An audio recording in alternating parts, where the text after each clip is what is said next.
So that lion's mane is doing something to me, because I'll tell you. If you want to manipulate people, so in the previous video I talked about telling them they're sinful. The one thing you need the most, that your drive, that makes you feel good, the power, make that a sin.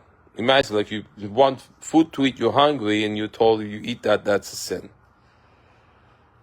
And then the forbidden fruit is the sweeter, right? So that one, don't eat that one. You ate it, all the sours because you did that. You're sinful. So using that to manipulate people, using reward, punishment. If you do as I say, you go to heaven. If you don't, you go to hell.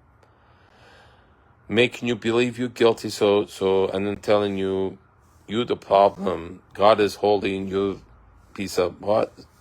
And then making you fight each other. Cain and Abel, sons of Adam and Eve, fighting each other. And then separating God into different opposing. There's only one, love. God is love. But then you make it all the different ones who fight each other, the crusades. The sons of Abraham, Isaac, and the other one, they're going into different paths. And then, so to this day, why?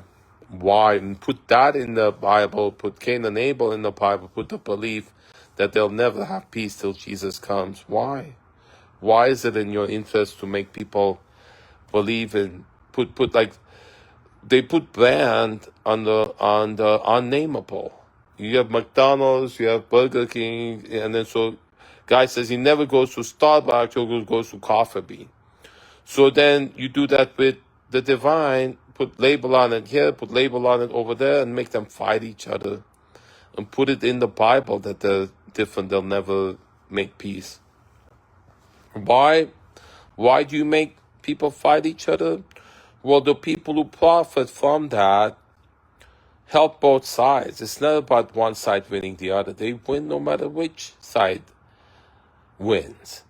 And if you're at war, really nobody wins. You both lose. But except that he who profits from you fighting each other, he who subjugates you, he who is manipulating to, so in order to control you, keep you weak, so have one provoke. 9/11, what was that? Hostage crisis, what was that? Make people hate each other to profit from the wars that result. And then what happening to me is the result of that, is a manifestation. They targeted me because I was born in Iran, Armenian. The way I looked like the people who dived into the World Trade Center. What was behind that? You've heard all the stories. Who was behind Pearl Harbor? Right? So the acts of provocation done intentionally to create war. And this is a manifestation of that. Except that this is a way of expressing, punishing me for what was the provocation. And then just like, so what is racism? You project on somebody on the outside what you hate about yourself, right? So the guy does gay bashing, and then you find out he's gay. That's why he's doing it. So that's what expressing hatred to foreigners, that attribute of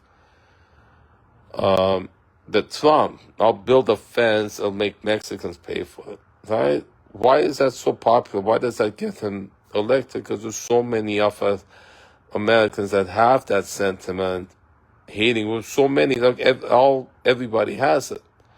The ones who, the target of that, have that towards the people who target them. It's so comforting to have somebody to blame. Listen to my mom. That's all she ever does. Blames the neighbors. And before that, when my dad was alive, my dad was a blunt of it.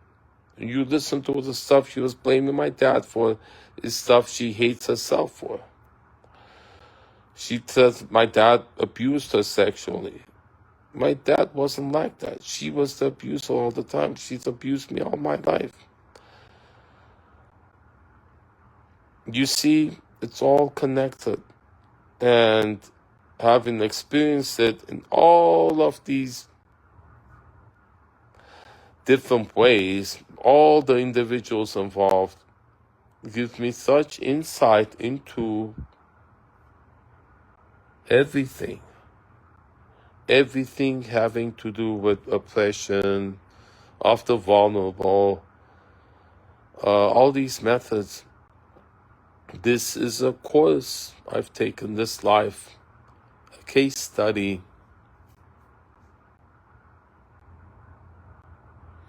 on being human.